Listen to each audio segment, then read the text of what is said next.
Hi everyone. అందరూ ఎలా ఉన్నారు? ఏం చేస్తున్నారు? నేనైతే చాలా బాగున్నాను. మీరు కూడా చాలా చాలా బాగుండాలని మనస్ఫూర్తిగా దేవుణ్ణి వేడుకుంటూ ఇవాల్టి రొటీన్ వ్లాగ్ షేర్ చేస్తున్నానండి. ఇవాల్టి వీడియో వచ్చేసి వైకుంఠ ఏకాదశి రోజున నేను తీసినటువంటి వీడియో అండి. కాబట్టి అందరికీ వైకుంఠ ఏకాదశి శుభాకాంక్షలు. ఇంకా ఇప్పుడైతే అక్క వెంకటేశ్వర స్వామికి తులసి మాల కడుతూ ఉంది. అయితే ఉదయమే గుడికి వెళ్ళేసొచ్చిందండి. కానీ నేనైతే మాత్రము చలికి వెళ్ళలేకపోయాను. అందులో కొంచెం దగ్గు, జలుబు ఉండటం వల్ల లేయలేకపోయానండి. ఎలాగైతేనేమి 8:30 వరకు ఏకాదశి ఉంది కదా అని చెప్పేసి కొంచెం లేటుగానే లేశాను. ఇంకా ఎవరికైనా కూడా అంటే వైకుంఠ ఏకాదశి రోజున శ్రీ మహావిష్ణువుని ఉత్తర ద్వారం నుంచి దర్శించుకోవాలని చాలా మందికి ఆరాటపడుతూ ఉంటారు కదా. కానీ ఆరోగ్యం సహకరించినప్పుడు మనం ఏమీ చేయలేమండి. కాబట్టి ఇంట్లోనే ఆ కలియుగ దైవమైనటువంటి వెంకటేశ్వర స్వామికి ఇలాగ పూజ చేసుకుంటున్నాను. ఇంకా గురువారం రోజే పటాలను నీట్‌గా కడిగాను కాబట్టి ఈ రోజైతే పటాలను తుడచలేదండి. ఓన్లీ వెంకటేశ్వర స్వామి పటంని మాత్రమే నీట్‌గా తుడుచుకొని చక్కగా బొట్లు పెట్టుకున్నాను. ఇంకా ఆ తర్వాత గడపకి ఎక్కడా తెరప లేకుండా పసుపు పట్టించుకొని ఈ విధంగా ముగ్గు వేసుకుంటున్నానండి. ముగ్గులైతే అంత నీట్‌గా రావు. కానీ కొంచెం బాగా కుదిరేటట్టు వేస్తానన్నమాట. సో చూసారా చాలా చక్కగా ఉంది కదా ముగ్గు. ఇంకా ఆ తర్వాత స్వామివారికి ప్రసాదం చేస్తూ ఉన్నాను. ఫస్ట్ అయితే 1/2 కప్పు పెసరపప్పు తీసుకున్నాను. అలాగే వాటిలోకి 1 కప్పు బియ్యం తీసుకున్నానండి. ఇంకా ఇప్పుడు 1.5 కప్పు అయినట్టు కదా. సో వీటిని మనము నీట్‌గా 2, 3 సార్లు బాగా కడిగేసి ఇలాగా పక్కకు పెట్టేసుకున్నాను. ఇంకా ఆ తర్వాత స్టవ్ వెలిగించి ఒక బాండీ పెట్టేసుకొని వాటిలో ఒక 1/2 టీ స్పూన్ నెయ్యి వేసేసుకొని ఈ విధంగా మనము కడిగి పెట్టుకున్నటువంటి బియ్యము, పెసరపప్పు ఇందులో వేసేసి సిమ్‌లో పెట్టుకొని ఒక 2 నిమిషాల పాటు బాగా వేయించుకున్నామనుకో ఆ బియ్యం అనేది కొంచెం ఉబ్బినట్టుగా ఉంటాయి. పెసరపప్పు వేగటం వల్ల మనకు పెసరపప్పు పాయసం అనేది చాలా చక్కగా వస్తుందండి. ఇంకా ఇప్పుడైతే బాగా వేయించుకున్న తర్వాత నేను ఎసురు వచ్చేసి ఇప్పుడు నీళ్లు 4:30 పోస్తూ ఉన్నాను. ఇంకా ఇలా పోసేసిన తర్వాత మనము మీడియం ఫ్లేమ్‌లో పెట్టుకొని ఉడికించుకోవాలండి. ఇంకా ఆ తర్వాత వీటిలోకి ఎండు కొబ్బరి వేస్తే బాగుంటుంది అనే ఉద్దేశంతో కొంచెం ఎండు కొబ్బరిను ఇలాగా కట్ చేస్తూ ఉన్నాను. కొంచెం పల్చగా ఉంటే బాగుంటుందన్నమాట. ఇంకా ఆ తర్వాత ఎండు ద్రాక్ష అలాగే జీడిపప్పు ఇలాగ అన్నీ రెడీగా పెట్టుకున్నానండి. ఇంకా ఆ తర్వాత వీటిలోకి బెల్లం 2 కప్పుల బెల్లం వేస్తూ ఉన్నాను. చూసారా ఇలాగ కొలుచుకుంటూ ఉన్నాను. మీకు ఒకవేళ స్వీట్ తక్కువగా కావాలి అనుకుంటే కొంచెం తగ్గించైనా వేసుకోవచ్చు. ఇంకా ఆ తర్వాత 1/2 కప్పు నీళ్లు పోసేసి ఈ విధంగా ఉడకబెట్టుకుంటున్నానండి. మీరందరూ దేవుడికి ప్రసాదం ఏమి చేశారు అనేది కూడా నాకు ఖచ్చితంగా కామెంట్ చేయండి. ఇంకా ఇప్పుడైతే బెల్లము మనకేం పాకం అవసరం లేదు. జస్ట్ కరిగితే సరిపోతుందన్నమాట. ఇంకా ఇక్కడ బియ్యము, పెసరపప్పు బాగా ఉడికిపోయినాయండి. ఇంకా ఆ తర్వాత వీటిలోకి పాలు వచ్చేసి 3:30 పోసేసాను. టోటల్‌గా 4:30 నీళ్లు, 3:30 పాలు పోసానండి. 8 కప్పులు పోసానండి 1:30కి. ఇంకా ఇప్పుడు పాలల్లో బియ్యము, పెసరపప్పు ఉడకటం వల్ల మంచి టేస్ట్ వస్తుందన్నమాట. కాబట్టి ఇక్కడ ఉడకబెడుతూ ఉన్నాను. అలాగే అక్కడ బెల్లం బాగా కరిగిపోయిందండి. సో స్టవ్ ఆఫ్ చేసేసాను. ఇంకా ఆ తర్వాత ఒక బాండీ తీసేసుకొని డ్రై ఫ్రూట్స్ వేయించుకోవడానికి అక్కడ 1 స్పూను నెయ్యి వేసేసి అక్కడ పెట్టేసుకున్నాను. ఇక్కడ చూడండి బాగా ఉడికిపోయింది కదా. ఇలాగా ఉడకబెట్టుకోవాలన్నమాట. ఇంకా ఆ తర్వాత మనము స్టవ్ ఆఫ్ చేసేసుకొని ఈ విధంగా కరగబెట్టుకున్నటువంటి బెల్లం పాకంని ఇందులో వేసేసుకోవాలి. ఎప్పుడైనా కూడా బెల్లం పాకం వేసేటప్పుడు కొంచెం చల్లగా ఉండాలండి. అందులో మనము స్టవ్ కూడా ఆఫ్ చేసి ఇలాగా పోయటం వలన మనకు పెసరపప్పు పాయసము ఎక్కడా పగలదనమాట. సో ఈ విధంగా పోసేసి ఆ తర్వాత స్టవ్ వెలిగించి వీటిలో కొంచెంగా యాలకుల పొడి వేసేసి మళ్ళీ ఒక్కసారి ఇలాగా కలియబెడుతూ ఉన్నాను.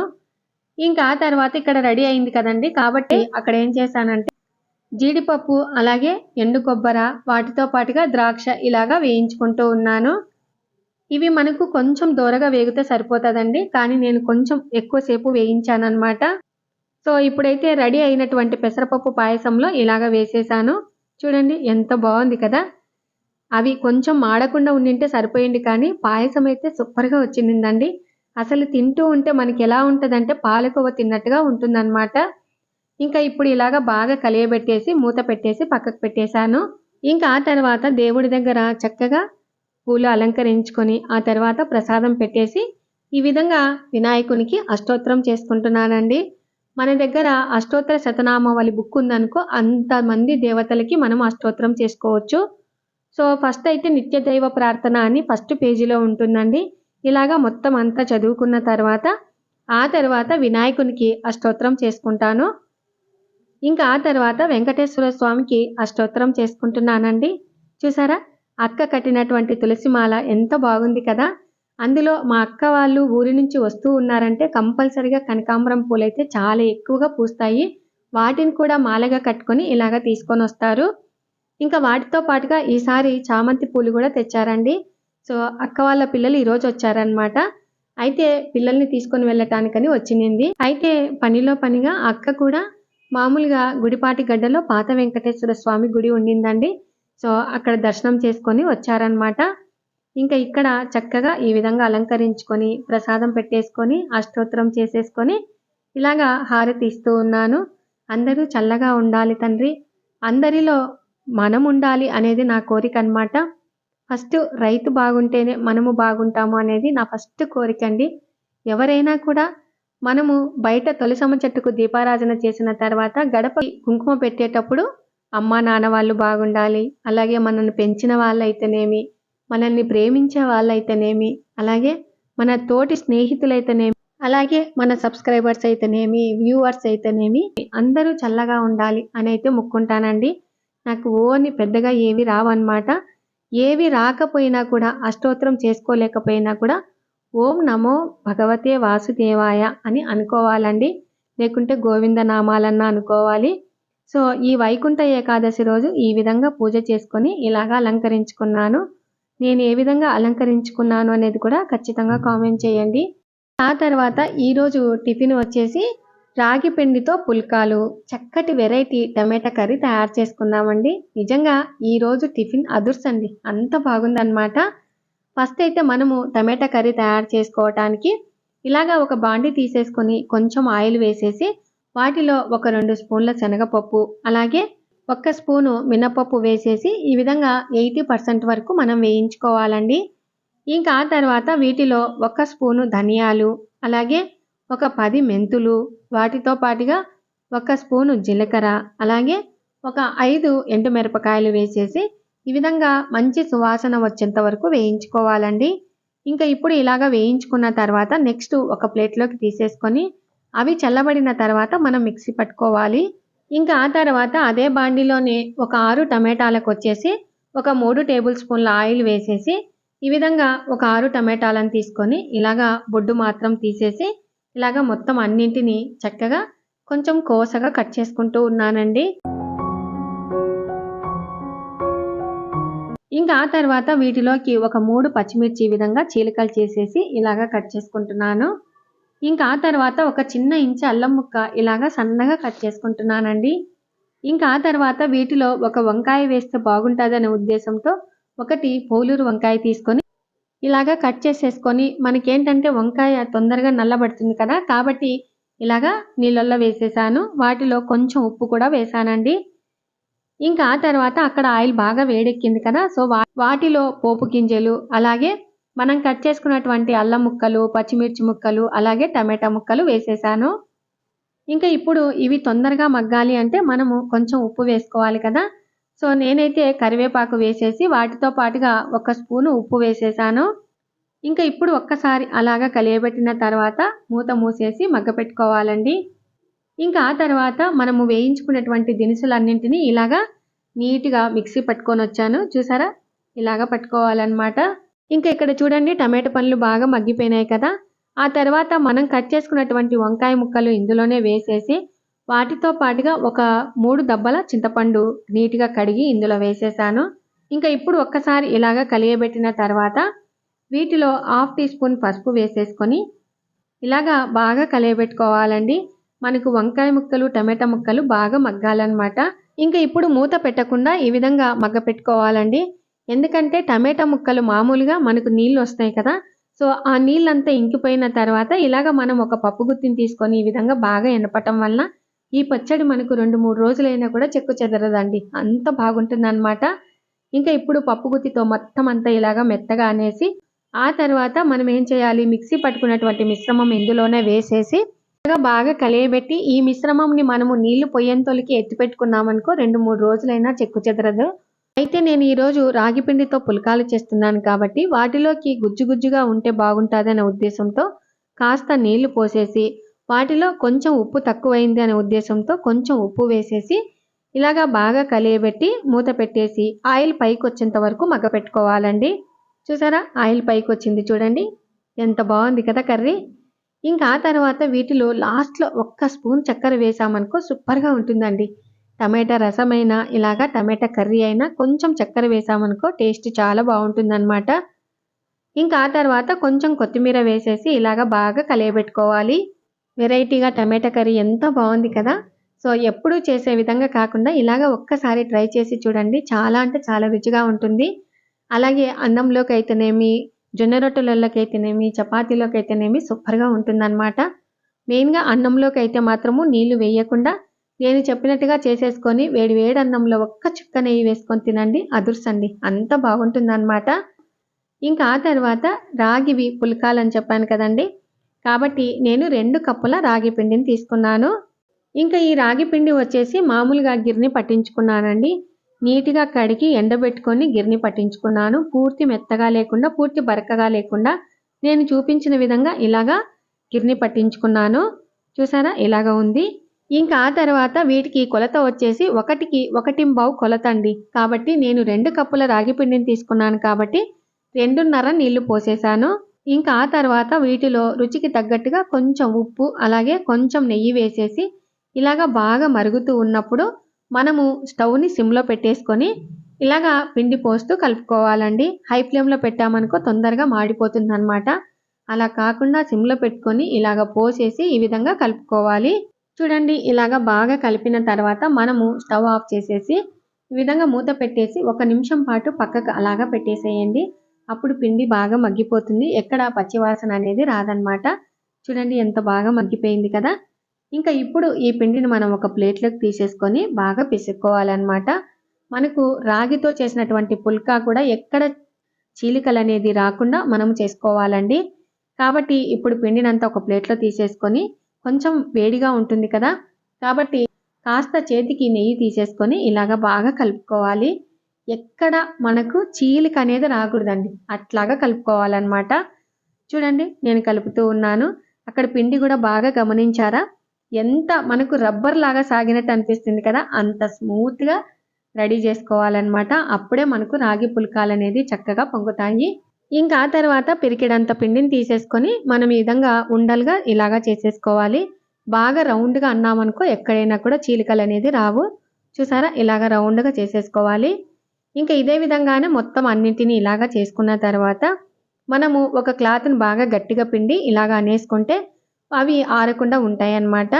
ఇంకా ఆ తర్వాత పుల్కాలు వేసుకోవటానికి ఒక హాట్ బాక్స్ని తీసుకున్నాను. వాటిలో ఒక నాప్కిన్ వేసేసి ఈ విధంగా మూత పెట్టేస్తూ ఉన్నాను. మనం పుల్కా వేసినప్పుడల్లా ఇందులో వేసేసామనుకో వాటి తడి అనేది నాప్కిన్ పీల్చుకుంటుంది, చాలా ఫ్రెష్గా ఉంటాయండి. ఇంకా ఆ తర్వాత ఒక గిన్నెలో రాగి పిండిని తీసేసుకొని ఈ విధంగా మనం తయారు చేసుకున్నటువంటి ఉండకి కొంచెం రాగి పిండిని ఇలాగ వేసేసి ఈ విధంగా పుల్కాలు చేసుకోవాలి. చూసారా, నేను చేస్తూ ఉన్నాను చూడండి. వీటిని ఎక్కువగా తిక్కనవసరం లేదనమాట, లైట్గా అలా అంటే సరిపోతుందండి, అంత చక్కగా వస్తాయి అన్నమాట. మామూలుగా మనము జొన్న రొట్టెలు చేసుకోవటానికి ఎంతో అవస్థలు పడుతూ ఉంటాం కదండి, అలా కాకుండా ఈసారి వెరైటీగా రాగి పిండితో పుల్కాలు చేసుకొని మనం రోజు సాయంత్రం చేసుకోవచ్చు. వీటిలోకి ఏ కర్రీ అయినా కూడా సూపర్ టేస్ట్ అండి, అంత బాగుంటుందన్నమాట. అయితే మనము రాగి రొట్టెలు చేసుకునేటప్పుడు కూడా మనకు చేతులు నొప్పి పెట్టకుండా ఈజీగా చేసుకోవచ్చు. కొంతమంది ఏంటంటే జొన్న రొట్టెలు రావని అవస్థ పడే వాళ్ళకు ఒక మెట్టు పైకి ఎక్కుదాము అనే ఉద్దేశంతో ఇలాగా రాగి పుల్కాలు చూపిస్తూ ఉన్నాను. చూసారా, పూర్తి మందంగా లేకుండా పూర్తి పల్చగా లేకుండా ఈ మందం వచ్చేలాగా మనం తిక్కుకోవాలి. ఇంకా మనము పెన్నం మామూలుగా అంటే నాన్ స్టిక్ పెన్నాలైనా పెట్టుకోవచ్చు, లేదు అంటే మామూలుగా నేను ఎప్పుడైనా కూడా దోశల పెన్నం మీదనే ఇలాగా పుల్కాలు కూడా చేసుకుంటానండి. మనకు పెన్నం బాగా హీట్ అయ్యి ఉంటేనే పుల్కాలు అనేది బాగా పొంగుతాయి అన్నమాట. సో ఇలాగా వేసేసిన తర్వాత కొంచెం బుడగలు వచ్చేటప్పుడు మనము ఈ పుల్కాను తిప్పేసుకోవాలి. చూసారా, ఇలాగా తిప్పేసిన తర్వాత ఇంకా వాటంతటికి అవే పొంగుతాయండి. అంత బాగా పొంగుతాయన్నమాట. మెయిన్‌గా మనము పిండిని బాగా కలుపుకున్నామనుకో పుల్కాలనేది చక్కగా వస్తాయన్నమాట. రుచిలో గూడా సూపర్‌గా ఉంటాయండి. ఇంకా ఈ విధంగా మనము అంతా పొంగింది గదా! వెంటనే తీసేసుకుందామని అనుకోవద్దండి. రాగి పుల్కాలు కాబట్టి చక్కగా మనం కాల్చుకోవాలన్నమాట. సైడ్‌లకి కొంచెం మందంగా ఉంటుంది. ఆ మందంని కూడా బాగా కాల్చుకోవాలి. ఈ విధంగా మనం కాల్చుకోవటం వల్ల ఉదయం చేసినా కూడా సాయంత్రమైనా గూడా తినొచ్చన్నమాట. సో, మనం వీటిలో నెయ్యి వేసుకొనైనా కూడా కాల్చుకోవచ్చు. లేదు అంటే ఇలాగ ఒట్టిగా అయినా కూడా కాల్చుకోవచ్చన్నమాట. చూడండి ఎంత బాగా పొంగాయి కదా! ఇంకా ఇప్పుడైతే పుల్కా రెడీ అయిపోయింది. హాట్ బాక్స్‌లో వేసేస్తూ ఉన్నాను. ఇంకా ఆ తర్వాత ఇంకొక పుల్కాని కూడా కాల్చి చూపిస్తాను చూడండి. చక్కగా పొంగుతదనమాట. ఇంకా ఈ పుల్కాకైతే మాత్రం నేను నెయ్యి వేసేసుకొని కాల్చుకుంటున్నానండి. మీకు ఒకవేళ ఏ కర్రీ లేదనుకో అప్పటికప్పుడు వెన్న వేసుకొనైనా కూడా అంత పట్టించి రోల్ చేసుకొని తినొచ్చండి. అంత బాగుంటాయన్నమాట. ఇంకా చూడండి ఎంత బాగా పొంగిపోయింది కదా! మెయిన్ ఏంటంటే మామూలుగా ఎదిగే పిల్లలకు ఎముకలు బలపడ్డానికైతేనేమి, అలాగే పళ్ళు లేని ముసలి వాళ్ళకైతేనేమి ఇవి చాలా చక్కగా ఉంటాయండి. అందులో ఇవేంటంటే జొన్న రొట్టె అలాగే చపాతీ మీద విసుగు పుట్టే వాళ్ళకి ఎక్సలెంట్ పుల్కాలండి. అంత బాగుంటాయన్నమాట. సో, కొంతమందేంటంటే మామూలుగా గోధుమ పిండివి చపాతీలు తింటూ ఉంటే డైజెషన్ ప్రాబ్లమ్ వస్తుంది అని అంటూ ఉన్నారు. అలాంటి వాళ్ళకు రాగి పిండితో పుల్కాలు చేసుకోండి సూపర్‌గా ఉంటాయండి. వాళ్ళందరూ ఒక మెట్టు ఎక్కే విధంగా ఇలాగా రాగి పుల్కాలు తయారు చేసుకోండి. కొంతమంది ఏంటంటే రాగి పిండి కింద ఎక్కువగా వేసుకొని చేసుకునే వాళ్ళకి ఈ చిట్కా చూడండి. ఇలాగ వేసేసిన తర్వాత తడి క్లాత్‌తో పైన పొడి అంతా ఇలాగ అనేసి ఈ విధంగా మనం పుల్కా చేసుకుంటే కూడా చాలా బావుంటాయి. చూడండి మొత్తం పుల్కాలన్నిటిని చేసేసి ఇలాగా హాట్ బాక్స్‌లో వేసేసాను. చూడండి ఎంత స్మూత్‌గా మొత్తం అంతా మడిచినా కూడా ఎంత బాగా మడత పెట్టినట్టుగా ఉంది కదా! ఇలాగ రెడీ చేసుకోవాలన్నమాట. ఇంకా ఆ తర్వాత ఒక ప్లేట్ తీసేసుకొని వెరైటీగా ఉన్నటువంటి టమాటా కర్రీ వాటిలోకి ఇలాగా కాంబినేషన్‌గా రాగి పుల్కాలు తయారు చేసుకున్నాను. చాలా బాగున్నాయండి. సో, తప్పకుండా ట్రై చేయండి. ఇంకా ఆ తర్వాత సాయంత్రము వెంకటేశ్వర స్వామి గుడికి వెళ్తే బావుంటాదనే ఉద్దేశంతో చక్కగా తులసమ్మ దగ్గర దీపం పెట్టేసి ఈ విధంగా రెడీ అయ్యి నేను, సరిత అలాగే మా మరిది గారు, శశాంక్ అందరం కలిసి వెళ్ళామండి. చూసారా? ఈ గుడి వచ్చేసి సంజీవ్ నగర్ గేట్‌లో ఉంటుందండి రామాలయము. రామాలయంలోనే వెంకటేశ్వర స్వామి గుడి గూడా కట్టించారనమాట. చూడండి ఎంత బాగా అలంకరించారు కదా! అయితే మేము వెళ్ళిన టయానికి కొంచెం ఖాళీగానే ఉందండి. ఉదయమే చాలా మంది ఎక్కువగా వచ్చారనమాట. మా మరిది గారు ఉదయమే వెళ్ళేసొచ్చారు. సో, ఇంకా అందరికీ ఇక్కడ నామాలు పెడుతూ ఉన్నారు. ఇంకా ఆ తర్వాత మీరు కూడా నాతో పాటు దర్శనం చేసేసుకోండి. ఉత్తర ద్వార దర్శనం అనమాట.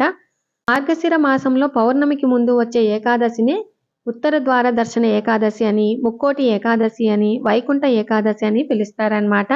ఈ పవిత్రమైన రోజున అన్ని దేవాలయాల్లో ఉత్తరం వైపు ఉన్న ద్వారం నుంచి భక్తులు ఇలాగ వెళ్ళేసి దర్శనం చేసుకుంటూ ఉంటారు. సో, నేనైతే ఫస్ట్ ఇక్కడ వినాయకుడు ఉన్నారు కాబట్టి, అందులో మనము గుంజిళ్ళు గూడా ఎక్కువగా తీయలేకునున్నామండి. కాబట్టి నేను కొంచెం అలాగా ఒక 3 గుంజిళ్ళు తీసేశాను. ఇంకా వినాయకుడిని దర్శించేసేసుకొని, ఆ తర్వాత పైకి వెంకటేశ్వర స్వామి దర్శనం కోసమని ఇలాగ వెళ్తూ ఉన్నాము. మేము మామూలుగా అంటే లాస్ట్ ఇయర్ కూడా ఉదయమే ఎళ్ళానండి.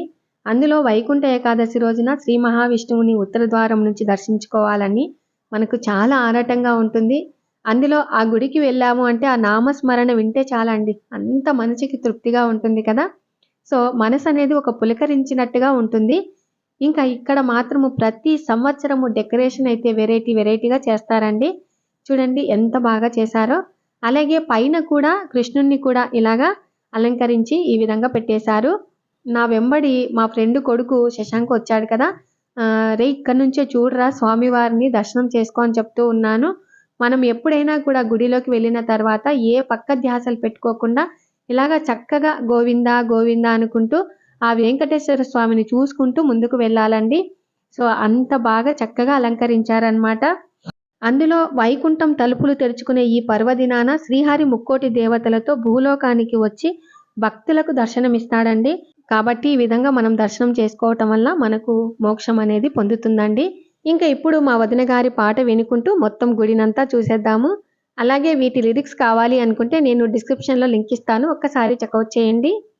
మేడలెక్కి నిన్ను చూచి కూడేననే ఆశతోడ వాడుదేరి ఉస్సురందురా మేడలెక్కి నిన్ను చూచి కూడేననే ఆశతోడ వాడుదేరి ఉస్సురందురా వెంకటేశ యాడ నుంటి వింద కానురా శ్రీ వెంకటేశ యాడ నుంటి వింద కానురా పిక్కటిల్లు చన్నులపై చొక్కపు నీ ఉంగరము గక్కన నేనద్దుకొందురా పిక్కటిల్లు చన్నులపై చొక్కపు నీ ఉంగరము గక్కన నేనద్దుకొందురా వెంకటేశ లక్కవళే ముద్రలంటేరా శ్రీ వెంకటేశ లక్కవళే ముద్రలంటేరా దప్పిగొంటివని నీకు కప్పురము పారమిచ్చి ముప్పిరిని విరహానను దప్పిగొంటివని నీకు కప్పురము పారమిచ్చి ముప్పిరిని విరహానను వెంకటేశ నిప్పనుచు భ్రమసితిరా శ్రీ వెంకటేశ నిప్పనుచు భ్రమసితిరా కందువమై చెమరించి గంధవుడి చల్లుకొని పొంద నిన్ను తలచితిరా కందువమై చెమరించి గంధవుడి చల్లుకొని పొంద నిన్ను తలచితిరా వెంకటేశ అంద చొక్కు మందులాయరా శ్రీ వెంకటేశ అంద చొక్కు మందులాయరా బొండు మల్లె పానుపుపై ఉండి నిన్ను పాడి పాడి నిండు జాగరములుంటిరా బొండు మల్లె పానుపుపై ఉండి నిన్ను పాడి పాడి నిండు జాగరములుంటిరా వెంకటేశ ఎండలాయే వెన్నెలలురా శ్రీ వెంకటేశ ఎండలాయే వెన్నెలలురా. పాట విన్నారు కదండి. మా వదిన గారు పాట ఎలా పాడారు అనేది కూడా ఖచ్చితంగా కామెంట్ చేయండి. అలాగే ఇవాల్టి వీడియో చూసేశారు కదా, చక్కగా పూజ చేసుకున్నాను. అలాగే ప్రసాదం కూడా చాలా అంటే చాలా చక్కగా కుదిరింది. ఇంకా వాటితో పాటుగా వెరైటీగా టమాటా కర్రీ, అలాగే రాగి పుల్కాలు ఎలా చేశాను అనేది కూడా ఖచ్చితంగా కామెంట్ చేయండి, ట్రై చేయండి. అలాగే అందరికీ మరి ఒకసారి వైకుంఠ ఏకాదశి శుభాకాంక్షలండి. ఇవాల్టి వీడియో మీకు నచ్చినట్లయితే లైక్ చేయండి, షేర్ చేయండి, సబ్స్క్రైబ్ చేయండి. Thank you for watching. Bye అండి.